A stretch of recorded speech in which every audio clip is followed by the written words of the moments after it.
Study सभापति महोदय, अभी 2 दिन पूर्व राज्यसभा में सदस्यों ने इस बात के लिए सरकार को दोषी ठहराया था कि वह उपेक्षित वर्ग की रक्षा के काम में असफल रही है।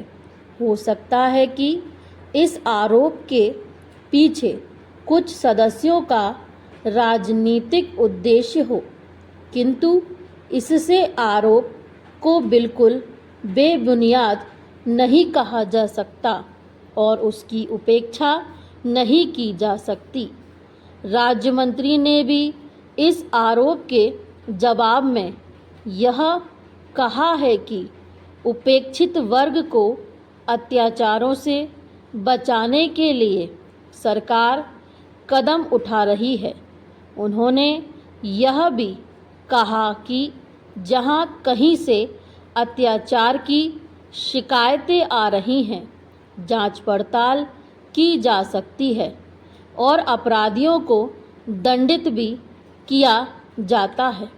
सरकार इस संबंध में कितनी जागरूक है, इसके लिए उन्होंने गुजरात सरकार का यह उदाहरण पेश किया कि उसने अपने यहाँ पर आदेश जारी कर दिया है कि उपेक्षित वर्ग की सुरक्षा के लिए जिलाधिकारी जिम्मेदार ठहराए जाएं।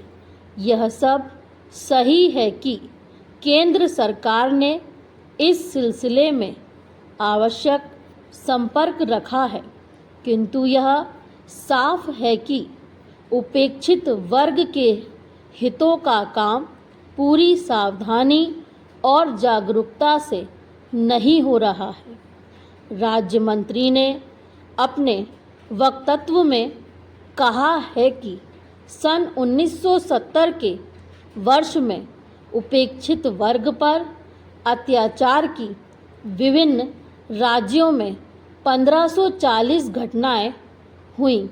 आदिवासियों पर अत्याचारों में कितना भयंकर रूप धारण किया कि वह इस बात से साबित हो जाता है कि कई प्रदेशों में उनको परेशान किया गया और उनके घरों में आग लगा दी गई।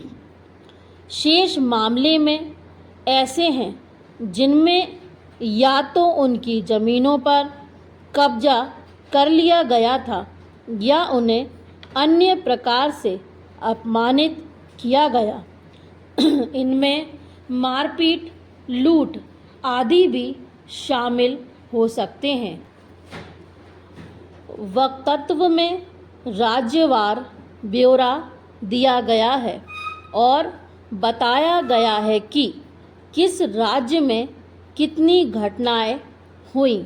क्या इसके बाद भी उपेक्षित वर्ग पर अत्याचार की सत्यता में कोई संदेह रह जाता है।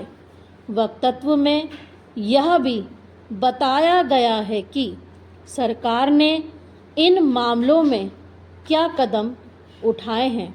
इस कानून से तब तक कोई फ़ायदा नहीं जब तक यह सिद्ध नहीं होता है कि अत्याचार की घटनाएं अब कम हो रही हैं। फिर बहुत से मामले ऐसे भी हैं जिनमें कोई कानूनी कार्यवाही नहीं की गई है। अकेले मध्य प्रदेश में 40 मामले ऐसे हैं जिन पर राज्य सरकार कोई उचित कार्यवाही नहीं कर सकी। ऐसी स्थिति में अत्याचार करने वालों का हौसला बढ़ेगा तथा उपेक्षित वर्ग का प्रशासनिक जागरूकता से विश्वास खत्म होता जाएगा। स्टॉप।